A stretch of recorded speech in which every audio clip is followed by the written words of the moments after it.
I look out the window at my well-kept garden in Arlington Heights and think that the golden autumn of my life has not turned out as I imagined it would.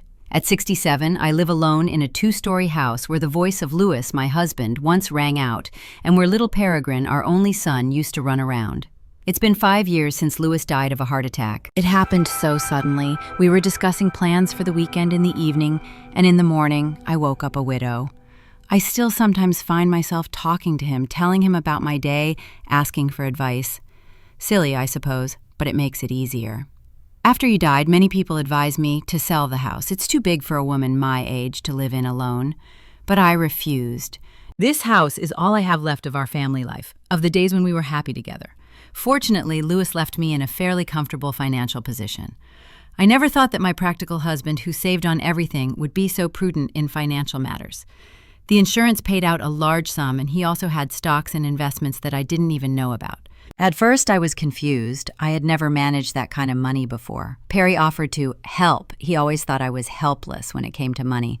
But I refused. Instead, I enrolled in a financial literacy course at a local college and found a good financial advisor, a woman my age, who didn't look at me like a helpless old lady. Over the past 5 years, my investments have yielded a pretty good return. I can afford to travel, buy nice clothes, and renovate my house. I'm not rich, but I definitely don't worry about tomorrow. The only thing that clouds my life is my relationship with my son. Père rarely visits me, usually once a month, sometimes less. Our meetings are tense, as if we are strangers who happen to be sitting at the same table. He drinks his coffee from a thermos, refusing my offers, answers in monosyllables, and is always in a hurry to leave. I don't understand where and when we became such strangers. I often think back to his childhood, trying to find the moment when it all went wrong. Maybe I was too strict? Or, on the contrary, not strict enough? Louis always said that I demanded too much from the boy. But is it wrong to want your child to strive for the best? In recent months, I've noticed strange changes in Peregrine's behavior. He's become even more nervous, often checking his phone and flinching at calls. He's asked me for money twice. First $2,000 to repair his car, then another $5,000 until payday.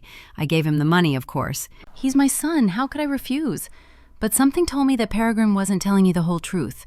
His car looked perfectly fine when he came over the next time, and his salary at the insurance company should be enough that he wouldn't need to borrow money from his elderly mother. One day I asked him directly, "Peregrine, is everything okay? Are you in some kind of trouble?" He immediately took a defensive stance. "Mom, I'm 39 years old. I'm perfectly capable of solving my own problems."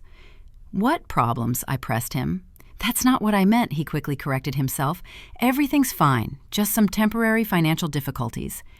That day, he left earlier than usual, citing some meeting. I stood at the window watching his silver sedan disappear around the corner, feeling a sense of unease growing inside me. Something was going on in my son's life, something serious, and he didn't want to share it with me. But isn't that what mothers are for? To help when their children are struggling, even if those children are in their 40s. I called him almost every day after that conversation, but he either didn't answer or gave me short answers and promises to call back later, which he never did. I began to worry even more. Then about a week before my birthday, something amazing happened. Peregrine called me himself, for the first time in a long time. "Mom," his voice sounded unusually cheerful, "I want to give you a special birthday present."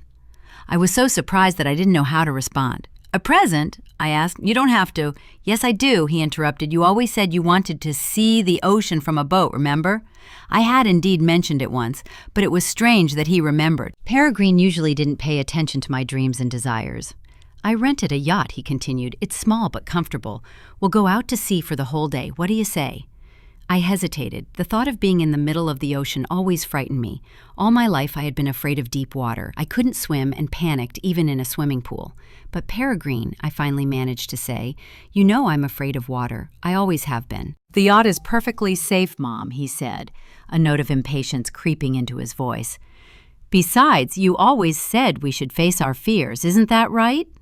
Something in his tone, persistence, almost coercion, made me wary. But another part of me, the part that desperately wanted to reconnect with my son, clung to this chance. "And besides," he added more softly, "I think we need to spend more time together." I hadn't been the most attentive son in recent years. This small admission melted my heart. Maybe he really wanted to repair our relationship. Maybe my father's death had finally made him think about the value of family. Okay, I agreed after a pause. I think it'll be an interesting experience. Great! His voice sounded genuinely relieved. I'll make all the arrangements. I'll pick you up at 10 on Saturday morning, okay? After hanging up, I sat in my chair for a long time, thinking about this strange conversation. On the one hand, my son's sudden attention warmed my heart.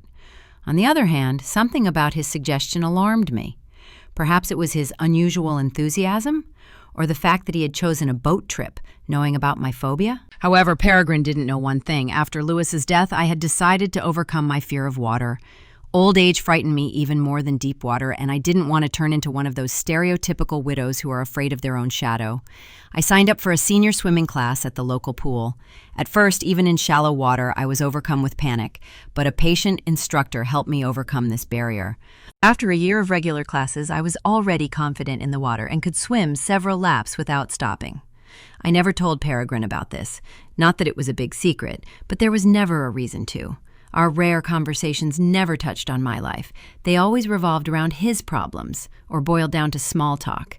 Now, remembering his offer, I wondered whether I should tell him about my swimming achievements, but some intuition, or was it the paranoia of an old woman, told me to keep quiet. For some reason, it seemed important to me that he continue to think of me as helpless in the water. The night before my birthday, I hardly slept. I was tormented by vague anxieties and unanswered questions. Why would Peregrine rent an expensive yacht if he didn't have enough money to repair his car?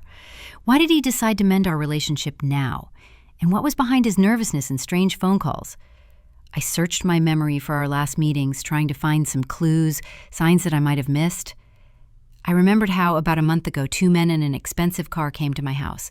They asked for Peregrine, and when I said he didn't live there, one of them, a tall man with a heavy gaze, said something like, "Tell him time is running out." At the time, I decided they were colleagues, but now that episode took on a new meaning. In the morning, I carefully prepared for his arrival. I put on my best dress, blue with white trim, which Lewis always loved, did my hair, and applied light makeup. If this was really a chance to repair my relationship with my son, I wanted to look my best. I prepared a light breakfast, fruit salad and fresh croissants from the bakery on the corner, and set the table on the terrace. I wanted to create a relaxed atmosphere, maybe talk to my son before the trip. But when Peregrine arrived, he immediately rushed me. "Mom, we have to leave to get to the yacht on time. Eat there. There will be refreshments on board." I noticed that he looked haggard, with dark circles under his eyes, as if he hadn't slept all night. His hands trembled slightly as he took my bag. "Are you okay, dear?" I asked, looking at him closely. "Of course," he smiled tensely. "I'm just a little nervous. I want everything to go perfectly." Before getting into the car, I turned around and looked at my house. A strange feeling came over me, as if I were seeing him for the last time. But I dismissed the thought. "You're becoming a suspicious old woman, Beatrice," I told myself. On the way to the marina, Peregrine was unusually talkative, telling me about the yacht, the route, and the weather. I listened half-heartedly, watching his hands on the wheel. They were trembling slightly. His phone rang twice, and both times he dismissed the call, glancing nervously at the screen. "Important calls?" I asked after the second one. "No, just colleagues," he dismissed. "I'm all yours today, Mom, no work." But I didn't believe him. Something serious was happening in my son's life, and it was somehow connected to our outing today. I could feel it with every fiber of my being, that intuition that mothers develop and that rarely fails. Whatever happens, I thought, looking at my son's profile, I have to be ready. I have to be strong, for him, for both of us. Water has always frightened me. For as long as I can remember, I have had an irrational fear of depth, of what lies beneath the dark surface of a lake or the sea. As a child, when my parents took me to the beach, I never went in deeper than knee-deep.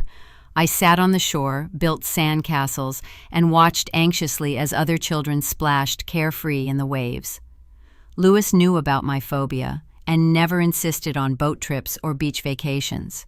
We went to the mountains, to historic cities, sometimes to lakes, but I always stayed on the shore while he swam alone.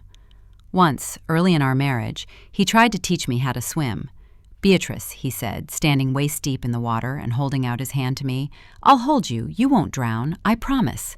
I took a few steps toward him, feeling my heart pounding in my chest, and then a wave came, a small one, but enough to make me panic, start to choke, and finally run back to shore, trembling and crying. After that, Louis never offered to teach me how to swim again. When Peregrine was born, I was afraid to even bathe him in the baby tub. Louis laughed at my fears, but he was always there for me in those moments. Later, when my son was older, it was his father who taught him to swim. I watched from the shore as they splashed in the water, as Louis patiently showed him how to move his arms and legs, and as Peregrine gradually began to swim on his own. "Look, Mom," he shouted, happy and proud, "I'm swimming!" And I smiled and waved at him, hiding my fear behind dark sunglasses. Peregrine quickly learned to swim and has loved the water ever since. As a teenager, he even joined the school swim team. Not the most talented athlete, but good enough to compete. My fear of water became a family joke. Mom even goes into the bathtub with caution. Peregrine laughed. And they were right, I really did prefer showers, and tried not to fill the bathtub more than a third of the way. And then Louis died, and my life changed. For the first few months, I existed in a fog, mechanically going through my daily routine, sorting through his things, dealing with the funeral and paperwork. Peregrine came often during those days, helping and supporting me. But then his visits became less frequent, his phone calls shorter. He had his own life, I understood that. And yet, left alone in the big house, I felt truly lonely. One day, about 6 months after Louis died, I was sitting in an armchair by the fireplace, looking through old photographs. In one of them, my husband and I were on the beach with little Peregrine. Louis and our son were standing knee-deep in the water, laughing and splashing, while I sat on the shore under a large umbrella waving to them. Looking at that photo, I suddenly realized how much I had missed because of my fear. So many joyful moments with my family, so many experiences and adventures. The next day, I opened the phone book and found the number for the local swimming pool. I signed up for private lessons for beginners. When I arrived for my first lesson, the administrator looked at me in surprise. Usually people your age come for aqua aerobics. "I want to learn to swim," I said firmly, "from scratch." My instructor turned out to be a young man named Trevor, tall, tanned, with an open smile and endless patience. On the first day, I didn't even go in the water. I just sat on the edge with my feet in the pool and listened to him explain breathing techniques, how the human body naturally floats, and basic movements. On the second day, I finally decided to go into the water, the shallow end of the pool where it was only chest deep. Trevor stood next to me and supported me while I learned to breathe correctly, put my face in the water, and make simple movements with my arms. "The water is your friend, Beatrice," he repeated. "It will support you if you trust it." Progress was slow. Month after month, I came to the pool, gradually overcoming my fear. First, I learned to float with the instructor's support, then on my own.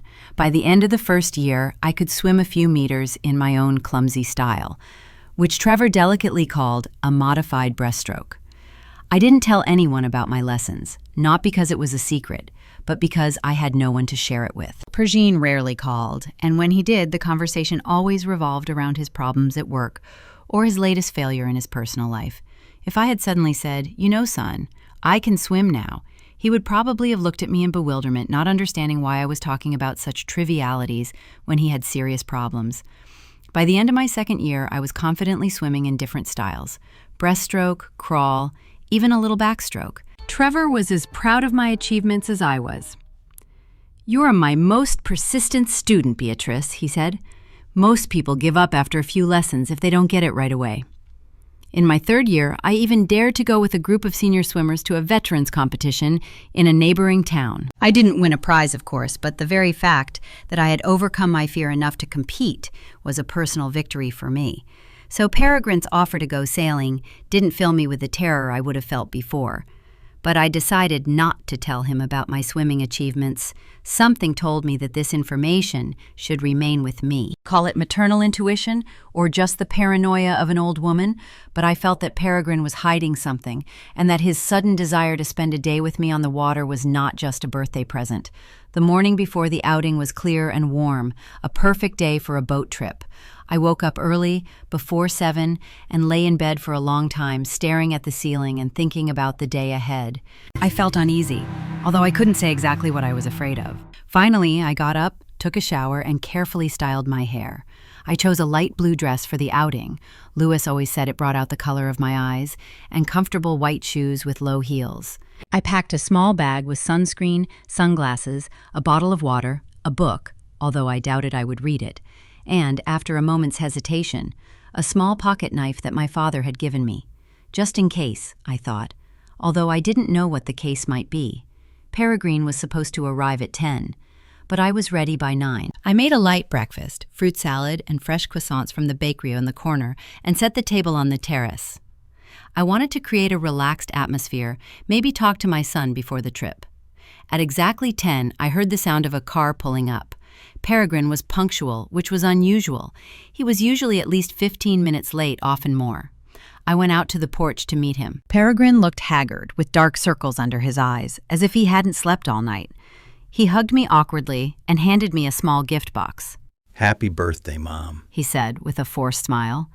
Inside were earrings, silver with blue stones that looked like drops of water. Not my taste at all, but I appreciated the gesture. "Thank you, dear, they're beautiful," I said, putting them on even though they didn't match the rest of my jewelry. "I made breakfast," I said, pointing to the table. "Let's sit for a while before we leave." But Peregrine shook his head. "Mom, we have to leave to catch the yacht on time. Eat there will be refreshments on board." His hands trembled slightly as he took my bag. His face was pale and tense. "Are you all right, dear?" I asked, looking at him closely. "Of course," he smiled stiffly. "I'm just a little nervous. I want everything to go perfectly." Before getting into the car, I turned and looked at my house. A strange feeling came over me, as if I were seeing it for the last time, but I dismissed the thought. "You're becoming a suspicious old woman, Beatrice," I said to myself. On the way to the marina, Peregrine was unusually talkative, telling me about the yacht, the route, and what wonderful weather awaited us. But his voice sounded unnatural, as if he were reading from a prepared script. His eyes darted constantly from the road to the rearview mirror, as if he were checking to see if anyone was following us. His phone rang twice, and both times he dismissed the call without even looking at the screen. "Important calls, ? I asked after the second ring. "No, just colleagues," he dismissed me. "I'm all yours today, Mom, no work." The phone rang a third time. Peregrine glanced nervously at the screen and this time answered, putting it on speakerphone. "Yes, I'm listening." "Mr. Drummond," said a low, hoarse male voice. "We agreed that you would call in the morning. My people are waiting." I can't talk right now." Peregrine glanced quickly at me. "I'll call back in an hour." "Time is running out, Mr. Drummond," the voice said threateningly. "One more day and—" Peregrine quickly hung up. "Who was that?" I asked, though I already knew. "Just a client," he replied, not looking at me. "Not happy with an insurance payout. Nothing serious." I didn't press him, but my unease grew. Something serious was happening in my son's life, and it was somehow connected to our walk today. We reached the marina in about 40 minutes. Peregrine helped me out of the car and took my elbow, a gesture I hadn't seen since he was a teenager. We walked along the wooden pier past dozens of moored boats of various sizes. "There she is," Peregrine pointed to a snow-white medium-sized yacht. "The Sea Lady. She's ours for the day." The yacht looked expensive and well-maintained. I couldn't help wondering how much it cost to rent, and I felt a twinge of anxiety again. Where did Peregrine get the money for such luxury when he had recently borrowed money from me to repair his car?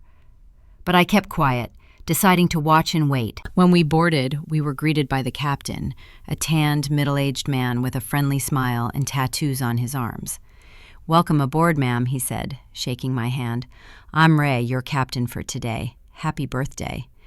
"Thank you," I smiled back, feeling a little more confident with a third person present. "We're leaving in 15 minutes, Ray informed us. Feel free to look around and make yourself comfortable." Peregrine took the captain aside and spoke quietly with him. I couldn't hear their conversation, but I saw Ray nodding and asking for clarification. Then Peregrine returned to me with a forced smile. "Come on, I'll show you around the yacht," he offered.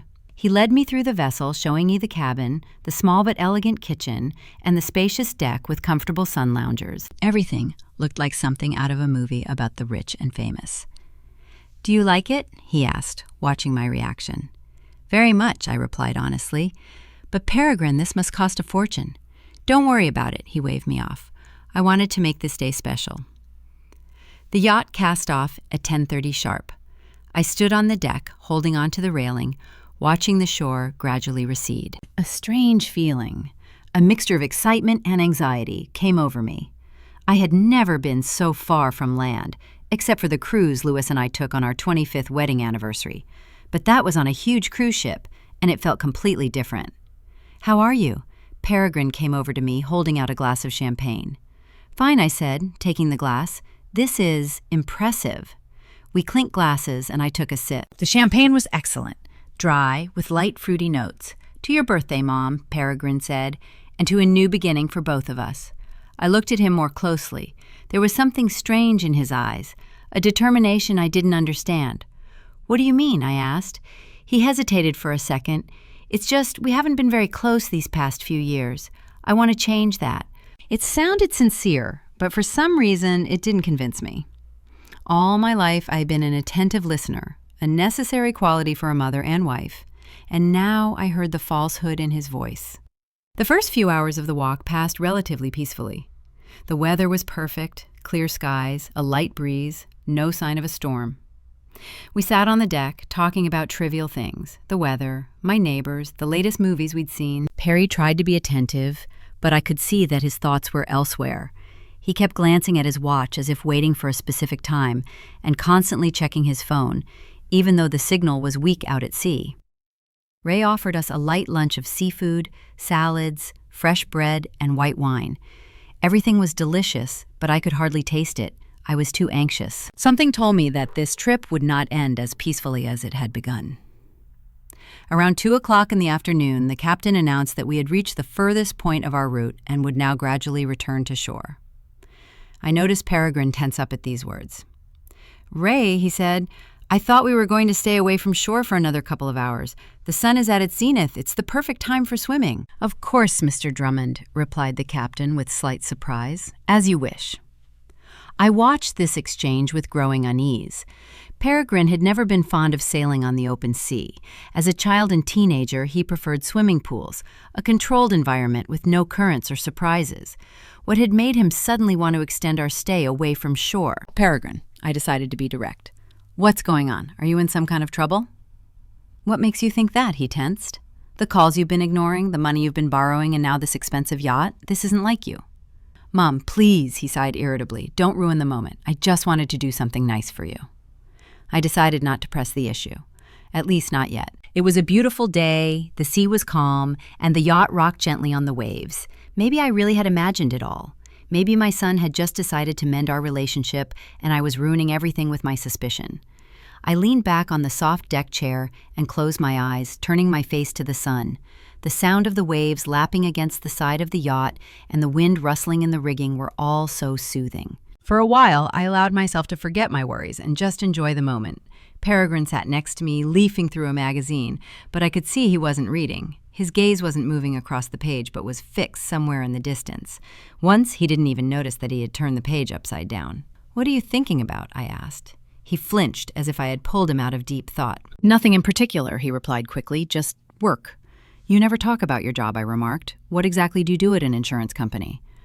"I assess risks," he shrugged. "It's boring, really. Lots of paperwork, lots of numbers. Do you get paid well?" He glanced at me quickly. "Enough. Why?" "I'm just curious how you can afford to rent a yacht like this when you recently borrowed money from me to repair your car." Peregrine frowned. "Mom, I told you not to worry about it. I took out a loan to organize this day." "A loan?" I didn't hide my skepticism. "For one day on a yacht?" "Yes." He looked away. "I wanted everything to be perfect." I knew he was lying, but decided not to press the issue. Something told me that now was not the time for confrontation.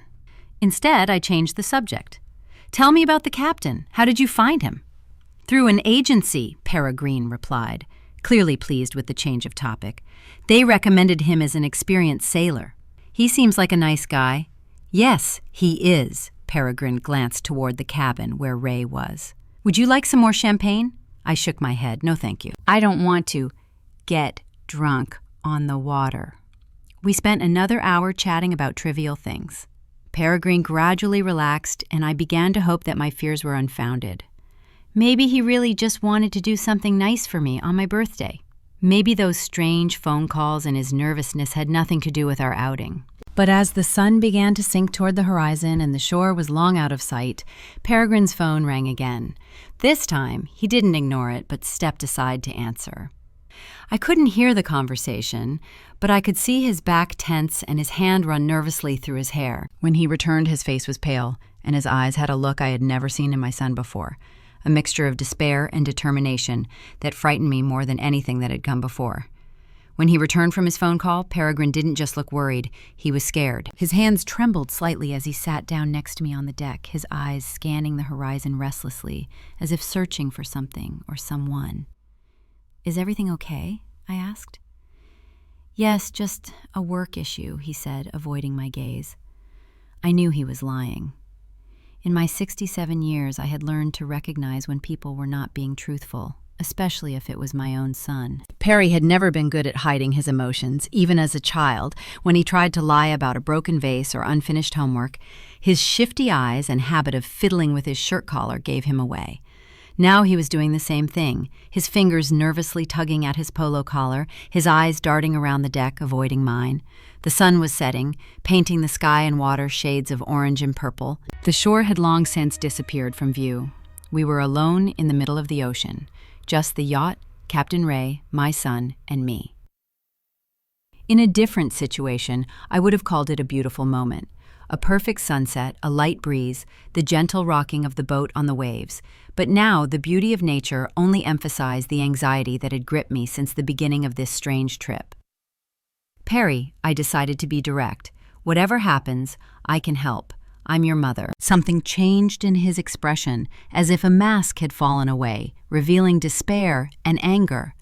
"Help?" he sneered.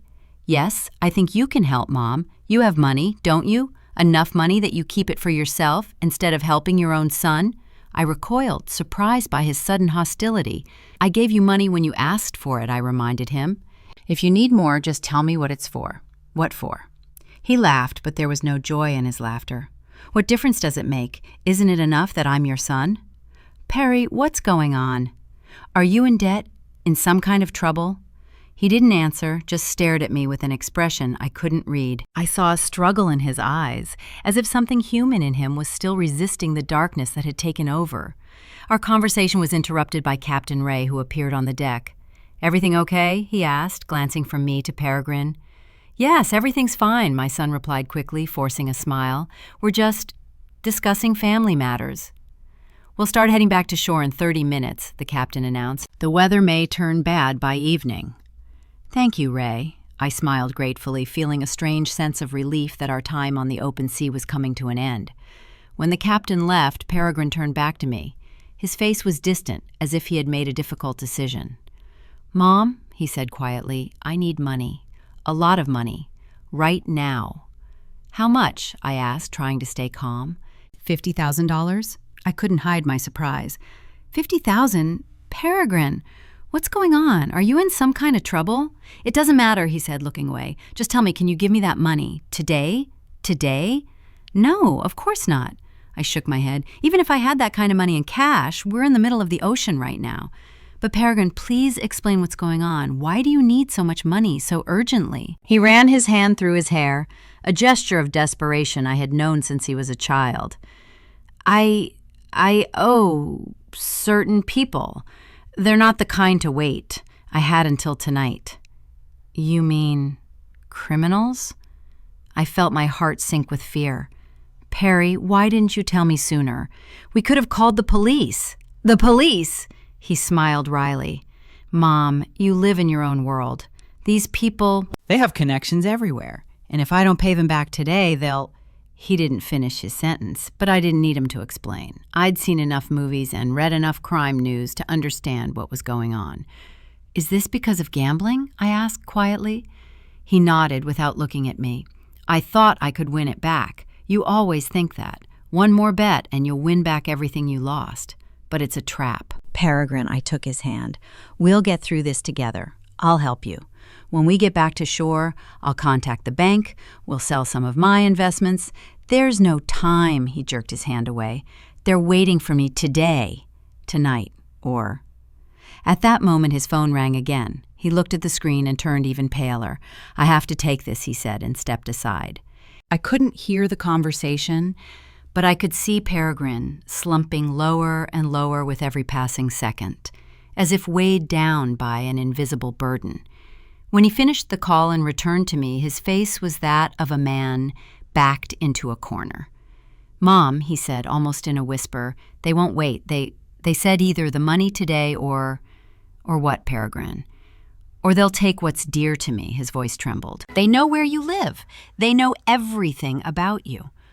A chill ran down my spine. I didn't immediately understand what he was getting at. "You mean they're threatening me? That's why you arranged this walk? To protect me?" Something flashed in his eyes. Shame, remorse, but it quickly disappeared. "Yes, that's right," he nodded, not looking at me. "I wanted you to be safe while I sorted things out." But I didn't believe him. Something in his voice, the way he avoided my gaze, made me doubt him. If he wanted to protect me, why didn't he tell me everything right away? Why didn't he call the police? And most importantly, why did he choose a yacht in the open sea, knowing about my fear of water? "Peregrine," I looked at him intently. "Are you telling me the truth?" He flinched as if I had hit him. "What do you mean? Why did you really bring me here? What are you up to?" He turned away, looking at the ocean. "I don't understand what you're talking about." "You see," I took a step toward him, "you owe money to some dangerous people. They want it today. You don't have it, but I have a fortune, and if something happens to me, you're my only heir." Perry turned sharply toward me, his eyes filled with horror. "Mom, are you out of your mind?" "You think I'm capable of... that I could..." "I don't know what you're capable of," I replied quietly.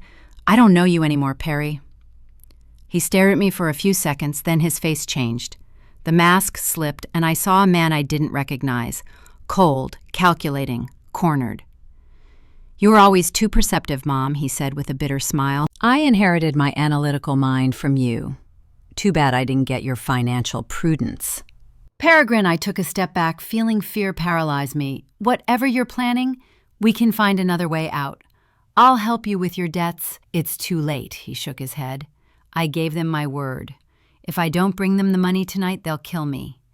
But if something happens to you, I'll get your inheritance. Insurance, the house, investments. That's enough to pay off the debts and start a new life." "Pergine," my heart was beating so hard it felt like it was about to jump out of my chest. "You're not going to. You can't." I didn't want this, tears glistened in his eyes. "I really didn't, but I have no choice. They'll kill me if I don't pay back the debt. There are other ways." I tried to speak calmly, though inside I was trembling with fear. "We can go to the police, the FBI. There are witness protection programs." "There's no time," he almost shouted. "You don't understand who I'm dealing with. These people, they don't mess around.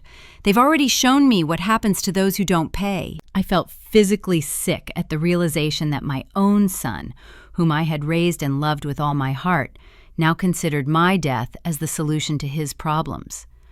"What are you going to do?" I asked, trying to buy time. "Captain Ray, does he know about your plan?" "Ray doesn't know anything." Peregrine glanced toward the wheelhouse. "He thinks we're just enjoying a leisurely cruise. But it'll be dark soon and..." He didn't finish his sentence, but I didn't need him to explain. The plan was simple. Push me overboard after dark when no one would see. I can't swim, or so he thought. The nearest land was dozens of miles away, and sharks were common in these waters. The perfect accident. A grief-stricken elderly woman, recently widowed, accidentally falls overboard while sailing. "Peregrine," I tried one last time to get through to him. "Think about what you're doing. I'm your mother. I gave you life." For a moment, something flashed in his eyes. Remorse? Doubt? But it quickly disappeared. "I'm sorry, Mom," he said quietly, "but it's not just about the debt. You've always controlled me, always thought you knew better. Even now, when I'm a grown man, you treat me like a child." "That's not true," I shook my head. "I just wanted what was best for you." "No." His voice hardened. "You wanted me to live the way you thought was right. You never accepted my decisions, my choices. You were always criticizing me, always dissatisfied. I wanted to argue, to say that it wasn't fair, that I had always supported him, but the words stuck in my throat. Maybe he was right about something. Maybe I really was too demanding, too controlling. But was that a reason for what he was about to do? While I was trying to find the words, Peregrine suddenly grabbed me by the shoulders and pushed me toward the side of the yacht. I lost my balance and grabbed the railing. "Peregrine, what are you doing?" "What I should have done a long time ago," he said. And there was something terrifying, inhuman in his eyes. "Say hello to the sharks, Mom." And he pushed me overboard. The fall was instantaneous. In a second, I was in the water. Cold shock, then panic as I went under. Instinctively, I started paddling with my arms and legs, as Trevor had taught me. "Water is your friend," I repeated his words in my mind. "It will support you if you trust it." I surfaced, gasping for air, and saw the yacht already moving away. Peregrine was standing at the side, looking at me. For a moment, I thought he was going to turn the boat around and save me. Maybe it was just an impulse, a momentary lapse of reason. But no, the yacht continued to recede, becoming smaller and smaller against the setting sun. I was alone in the middle of the ocean. My first reaction was panic, an uncontrollable animal fear of death. I started screaming for help, even though the rational part of me knew it was useless. No one would hear me in the open sea. No one would come to my rescue. Then came the realization of betrayal. My son, my flesh and blood, the man I had raised, whom I loved more than life itself, had just tried to kill me. The thought was so monstrous, so unbelievable, that my mind refused to accept it.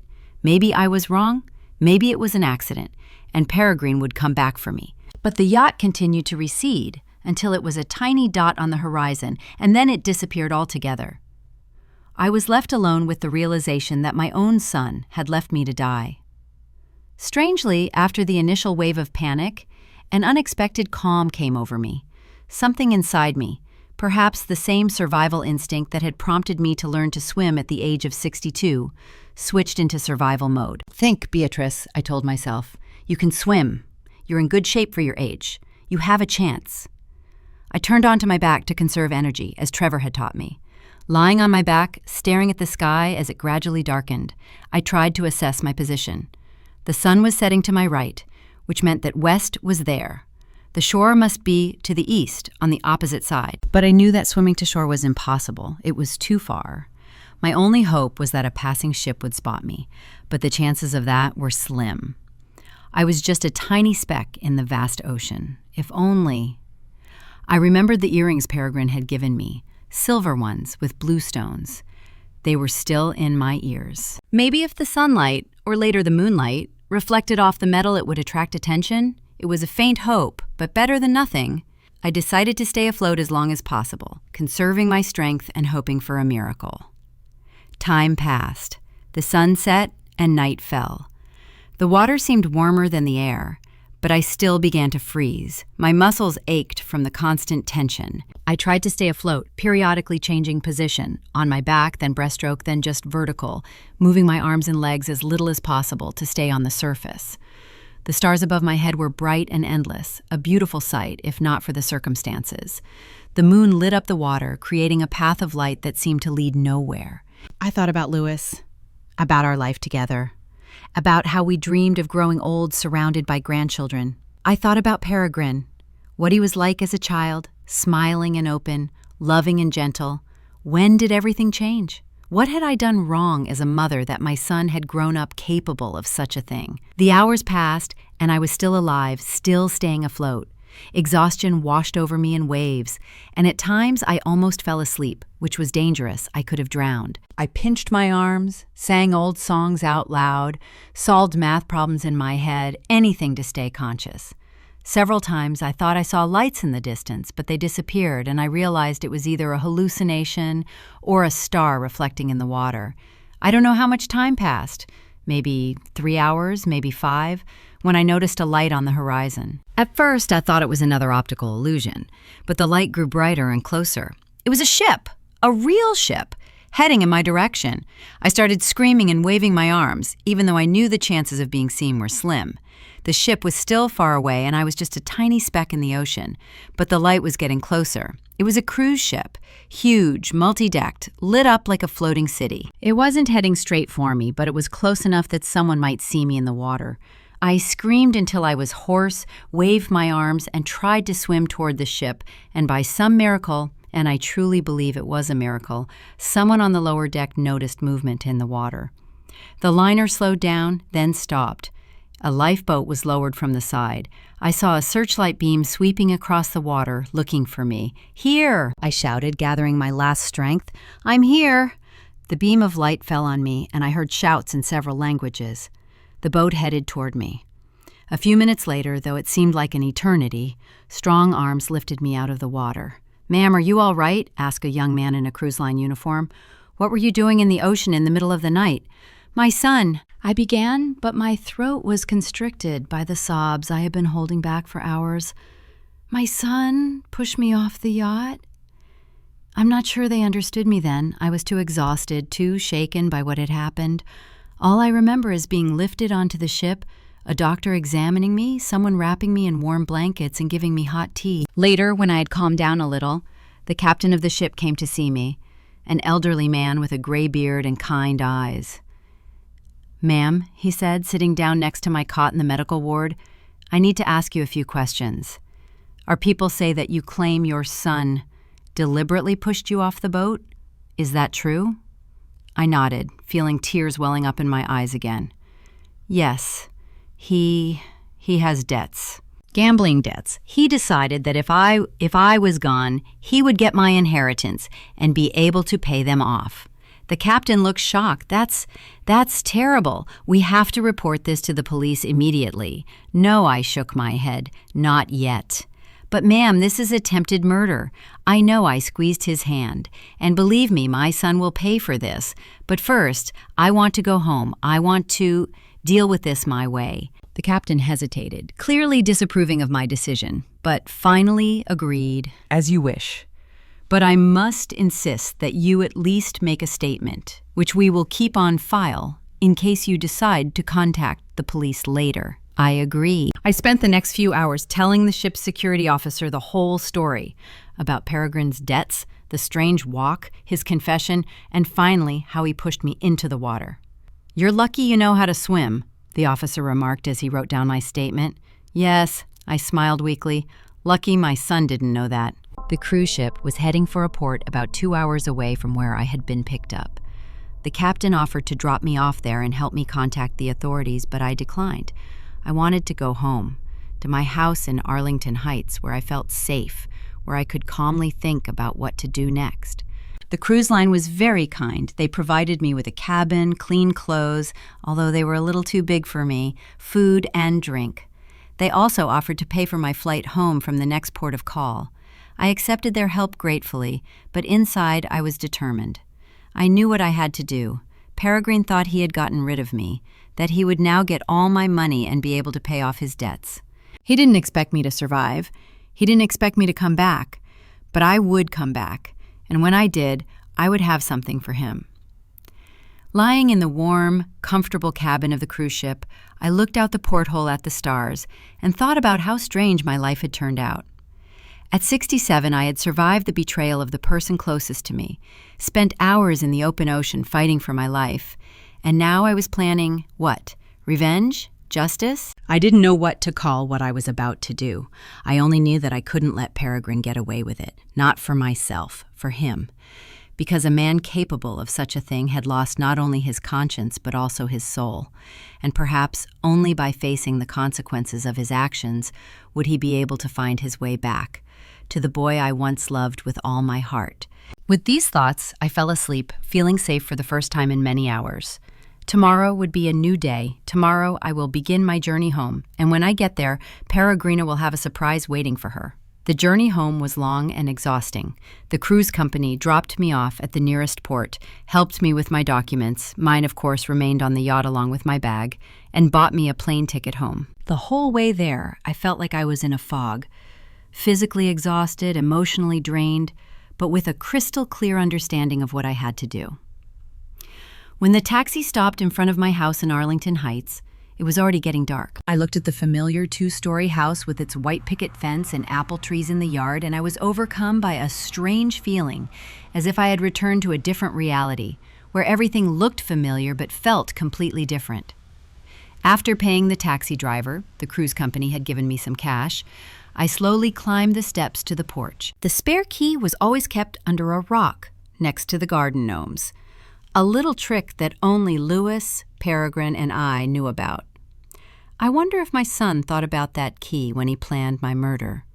He probably intended to return here after my tragic death was officially announced, and quietly enter the house that was now his property. Inside, everything was untouched. The same photos on the walls, the same books on the shelves, the same faint scent of lavender that I always added to the air freshener. Strange, but I expected the house to reflect the tragedy that had occurred, to show that its owner had nearly died at the hands of her own son. But no, everything was the same as before. I took a hot shower, changed into my clothes, and made a strong cup of tea. Sitting at the kitchen table, I tried to piece together all the strange things Peregrine had done over the past few months, things I had noticed, but chose to ignore or excuse. First, the phone calls. Now, looking back, I remembered several occasions when Peregrine had received calls while visiting me, and his reaction was always the same: tension, a quick glance at the screen, sometimes dropping the call, sometimes a short conversation in a low voice, after which he became distracted and nervous. Once, about 2 months before the incident on the yacht, I accidentally overheard part of such a conversation. Perry thought I was in the garden, but I went back into the house to get some garden shears and heard him say, "I know I have to— No, I can't right now. Give me another week, I'll get the money. Please, no threats." When I entered the room, he abruptly ended the conversation and pretended that everything was fine. I didn't ask him about it then. I decided it was some kind of work problem, maybe a difficult client or an unhappy boss. Then there were these strange visitors, 2 men in an expensive car who came to my house about a month ago. They asked for Peregrine, and when I said he didn't live there, one of them, a tall man with a heavy gaze and a scar on his eyebrow, said something like, "Tell him his time is running out." At the time, I decided they were colleagues, perhaps concerned about a deadline. Now it all seemed ominous. And of course there were his requests for money. First, $2,000 for car repairs, then another $5 until payday. I gave him the money without asking any questions. He's my son after all. But when you put it all together, the nervous phone calls, the strange visitors, the sudden financial difficulties, the picture became clear. Peregrine was in debt, most likely because of gambling. I didn't know my son gambled. He had never shown any interest in gambling when he was younger, but apparently a lot had changed since he had grown up and drifted away from me. Maybe it started as innocent fun, poker with friends on the weekends, betting on sports games, and then it got out of hand, as it often does. I imagined him losing more and more, borrowing money from increasingly shady characters, his debts growing, and the threats becoming more serious. He must have been desperate to take such a step, to kill his own mother for her inheritance. The thought was still unbearable. I loved my son, despite our complicated relationship. I loved that little boy whom I read bedtime stories to, whom I taught to ride a bike, whom I comforted when his heart was broken.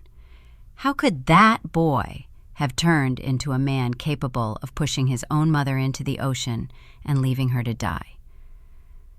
But I couldn't allow myself to dwell on these painful thoughts. I had a job to do that required a clear head and firm resolve. After finishing my tea, I went up to my bedroom.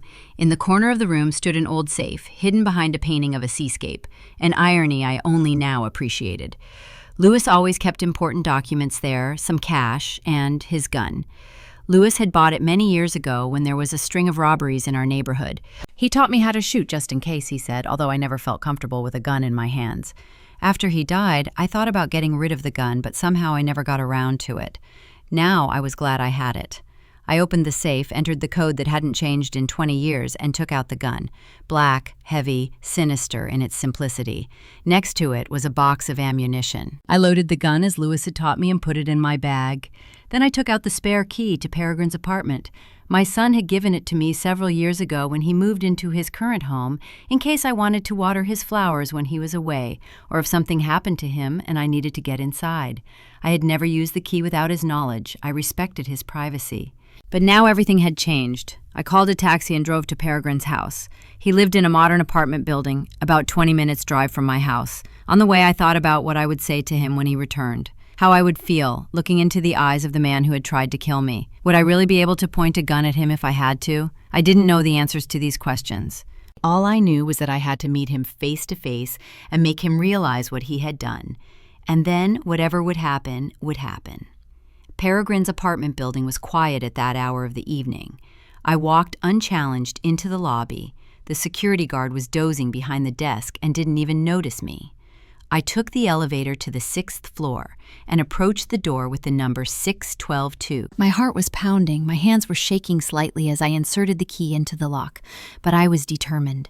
Peregrine's apartment was empty, as I had expected. He was probably still working on his alibi, perhaps dining at a restaurant where he could be remembered, or with friends who could confirm that he had been with them all day. What would he say when my disappearance was reported? Would he play the role of the grief-stricken son? Would he join the search? Would he shed crocodile tears for the cameras? I turned on the light and looked around. Perry's apartment was typical bachelor quarters. Minimalist furniture, a large TV, a few sports trophies on the shelves, a reminder of his high school swimming achievements, and a few photographs. One of them was a family photo taken when Perry was about 10. Louis and I are hugging him, all smiling. A happy family. It hurt to see this reminder of how close we once were. But I hadn't come here to reminisce. I had a goal. I began methodically searching the apartment for evidence of his gambling addiction and debts. In a drawer in the living room, I found the first piece of evidence. Several receipts from pawn shops. Peregrine had pawned his watch, his vinyl record collection, even the expensive camera I had given him for his 35th birthday. Next to them were printouts from online casinos showing large losses. But the most important find was waiting for me in the bedroom. In the closet, under a pile of sweaters, I found a folder with documents. Inside were promissory notes for large sums of money signed by Peregrine and, most valuable of all, the lender's contact information. The name Victor Solano and a phone number. I sat down on the edge of the bed, staring at the papers. The amounts were shocking, more than $50,000 in total. No wonder Peregrine was desperate. He couldn't pay off such debts with his insurance appraiser's salary, even in several years. Among the papers, I found several threatening notes. Last warning, time is running out. We know where you live. One note was particularly sinister. We know about your mother in Arlington Heights. If you don't pay back the debt, she will suffer. This explained why Peregrine had decided to act now. Not only was his life in danger, but mine was too. Not that this justified his actions. He could have come to me, told me the truth, asked for help. I wouldn't have refused him. He was my son, no matter what. Instead, he chose the most monstrous path, to get rid of me in order to get his inheritance. I took out my phone and dialed the number listed in the documents. My heart was pounding, but my voice was firm when I heard the answer. Yes? The voice was low, with a slight accent. I'd like to speak to Victor Solano, I said. Who's asking? My name is Beatrice Drummond. I'm Peregrine Drummond's mother. There was a pause. Then, Mrs. Drummond, to whom do I have the honor? I know my son owes you money, I said bluntly. A lot of money. Another pause. That's right. So what? I'm prepared to pay off his debt. The total amount is $53,000, if I understand correctly. 57 with interest, he corrected. But why did you decide to get involved? Your son is a grown man. Because my grown son tried to kill me to get my inheritance and pay you back. This time the pause was longer. When Solano spoke again, there was genuine surprise in his voice. What do you mean? I mean that today Peregrine invited me on a yacht ride, supposedly in honor of my birthday. When we were far enough from shore, he pushed me overboard and sailed away, leaving me to drown in the open ocean. My God, Solano muttered, we never offered him that option. We're not murderers, Mrs. Drummond. Yes, we put pressure on debtors, sometimes even threaten them, but we never— I understand, I interrupted him. I don't blame you for what my son decided to do. That was his choice. but I want to offer you a deal. I'm listening. I'll pay off my son's debt in full, and you'll help me teach him a lesson. What lesson? I explained my plan. As I spoke, Solano's voice grew more respectful. "You're a tough woman, Mrs. Drummond," he said when I finished. "I respect that. Many people in your position would simply have gone to the police. The police won't give him what he really needs," I replied. "He needs to understand what he's done. He needs to feel it in his bones." "I'm willing to help," Solano said after a short pause, "but I need a guarantee that you'll pay the debt." "I'll transfer the money right now," I said. "Give me your account details." We discussed the details, and I made the transfer from my phone. $57,000 was a significant amount, but not critical to my financial situation. Lewis had left me much more, and my investments had only increased that fortune. "The money has been received," Solano said a few minutes later. "Your son's debt has been paid off." "Thank you," I said, feeling strangely relieved. Now for the second part of our agreement. We discussed all the details, and Solano promised that his people would be ready. All that remained was to wait for Peregrine to return. I turned off the lights in the apartment, leaving only a small lamp in the corner of the living room. I settled into an armchair from where I could see the entrance clearly. The gun lay on the coffee table next to me, not to kill Peregrine, of course. I couldn't do that, despite what he had done to me. But he had to understand that this time I was in control. Time dragged on slowly. I sat in the dimly lit apartment, looking at the family photos on the shelves, thinking about how we had gotten to this point. Where had I failed as a mother? What could I have done differently to prevent my son from growing up to be capable of such a thing?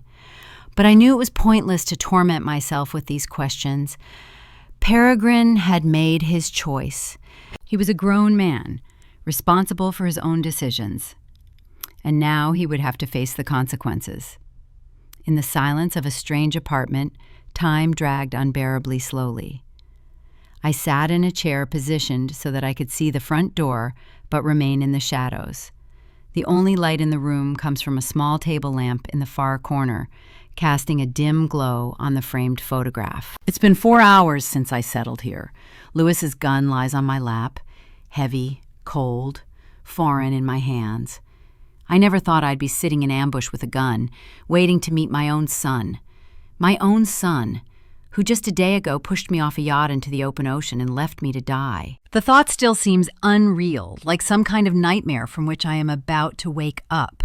But the pain in my muscles from hours of swimming in the ocean, the salty taste in my mouth, the sunburn on my face and hands, all remind me that what happened was real. My own son, my flesh and blood, tried to kill me. Outside the window, the city lights twinkle. Somewhere out there, Peregrine is probably celebrating his liberation. He's making up an alibi. He's getting ready to feign grief when news of my disappearance reaches him. I wonder how he imagined the rest of the story would unfold. Captain Ray would report an accident. An elderly woman fell overboard during a walk. The search was unsuccessful. Peregrine would accept condolences with a tragic expression, perhaps even organize a search for the body. And then, when I am officially declared dead, he will inherit the house, the insurance, the savings, everything he was willing to cross the line for.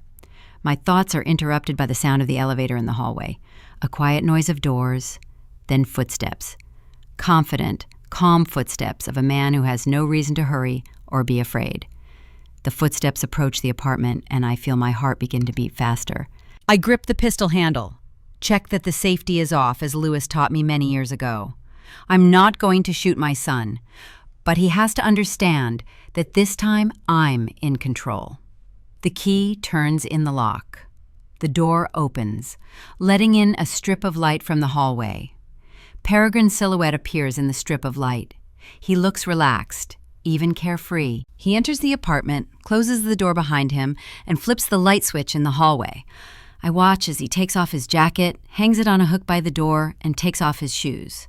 These are all normal, everyday actions of a man returning home after a long day, not the actions of a man who has just tried to kill his own mother. Peregrine walks into the living room, still not noticing me in the shadows. He's humming something under his breath, and this finally snaps me out of my stupor. Humming, after what he just did.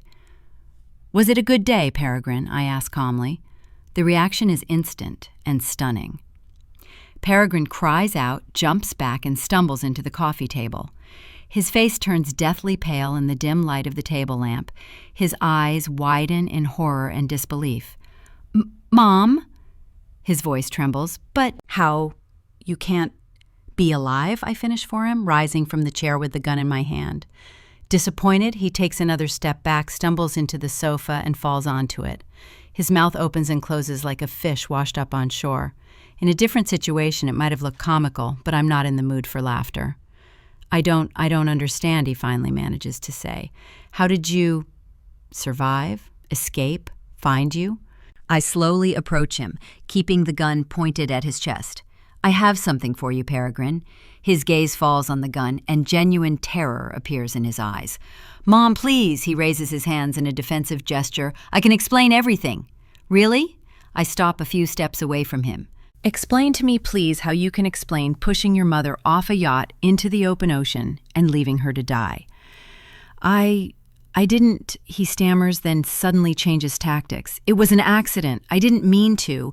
You slipped, and I panicked. Don't lie to me." My hand holding the gun trembles with rage. "Don't you dare lie to me now, Peregrine. I heard your confession on the yacht. I know about your debts, your creditors, the threats. I found all the documents, all the notes, all the evidence." He falls silent, defeated by the evidence. His shoulders slump, his face contorts into a grimace of despair and shame. "I didn't want this," he says quietly. "I really didn't. But they threatened to kill me if I didn't pay back the debt. I had no choice." "There is always a choice," I reply firmly. "You could have come to me, told me the truth, asked for help. I wouldn't have refused you. You're my son, no matter what." "You wouldn't have understood," he shakes his head. "You would have lectured me about how irresponsible I am, how I should have known better, how disappointed my father would be in me."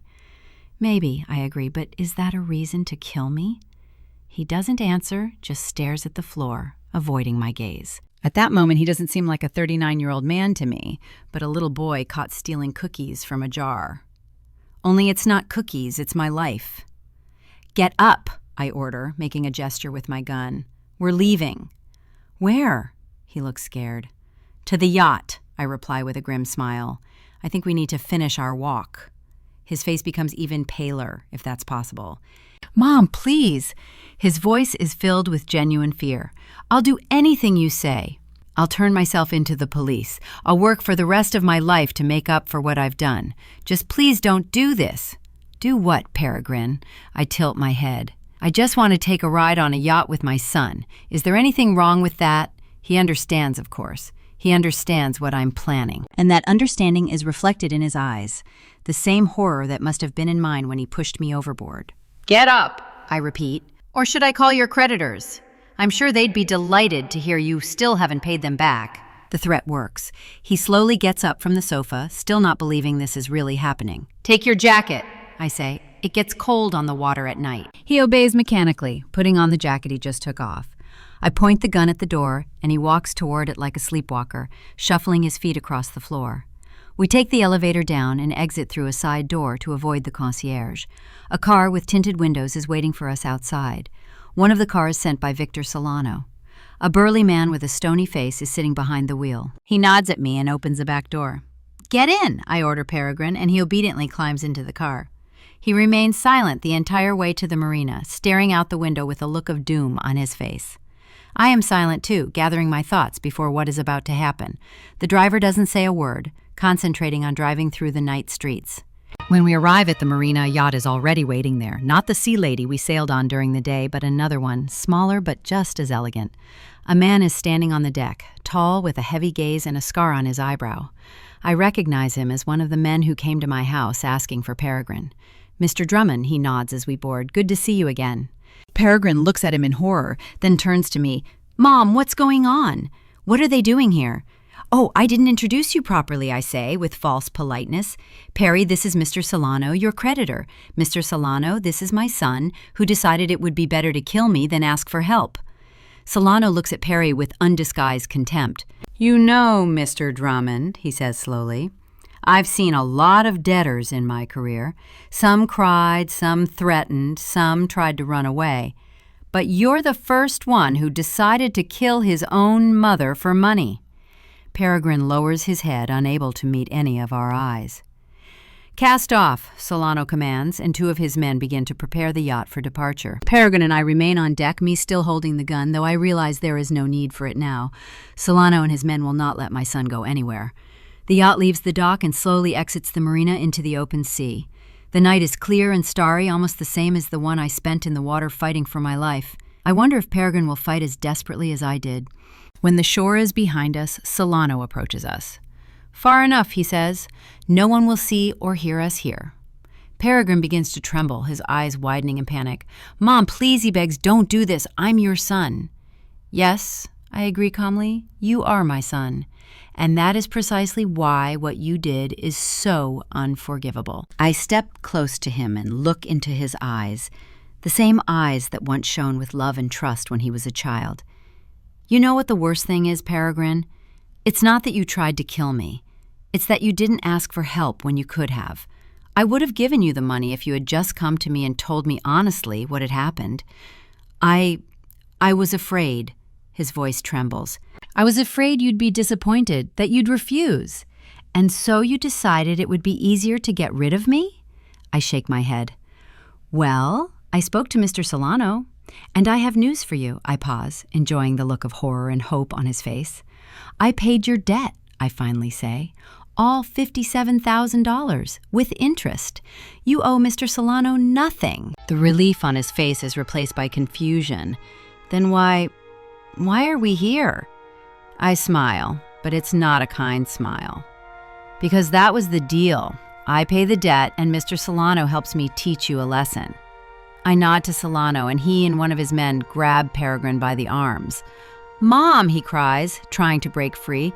"What are you doing?" "What I have to do," I reply, watching as they drag him toward the side of the yacht.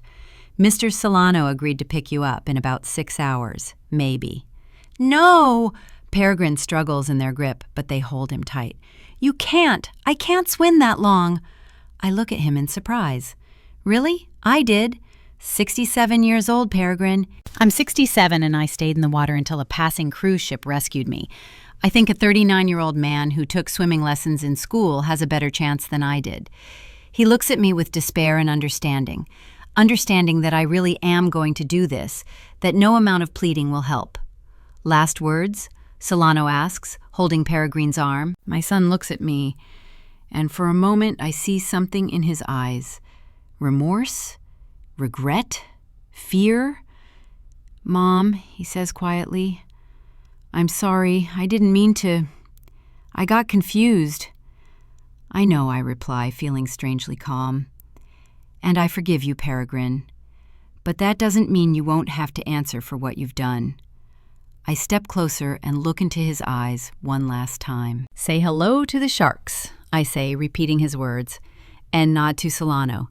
They push him overboard. There is a splash, a scream, and Peregrine is in the water, flailing, screaming, begging to be pulled out. But the yacht is already moving away, leaving him alone in the dark water, just as he left me. "Are you sure you want to do this?" Solano asks, standing next to me at the side of the boat. I look at the receding figure in the water. My son, my only child. The man who was willing to kill me for money. "Yes," I reply firmly. "He has to understand how I felt. He has to experience the same fear, the same despair, the same struggle for life." "We'll go back for him," Solano reminds me, "in 6 hours, just like you said." "I know," I nod, "and he knows too. But those 6 hours will change him forever, just as they changed me." We stand on the deck, watching my son's figure grow smaller and smaller until he is a barely discernible dot on the dark surface of the water. His cries have long since faded, either because he realizes it's useless or because he's saving his strength for the long swim. "You're a tough woman, Mrs. Drummond," Solano says with a hint of respect in his voice. "No," I shake my head. "I'm just a mother who wants to teach her son the most important lesson of his life." The yacht returns to shore, leaving Peregrine alone in the ocean. 6 hours is a long time when you're alone in the water, fighting fatigue, cold, and fear. But I believe he will endure as I have, and maybe when we go back for him, he will be a different person.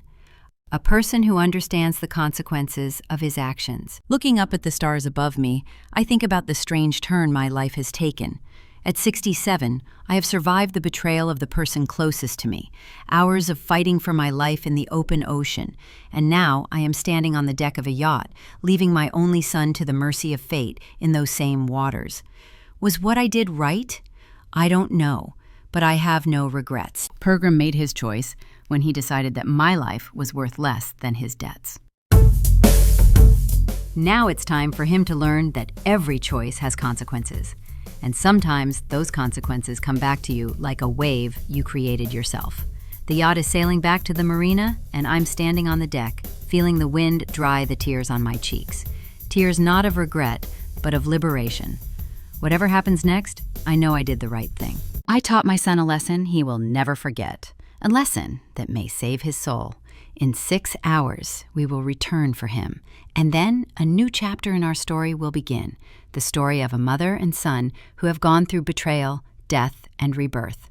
A story about how sometimes justice does not come from the law, but from those we have hurt the most.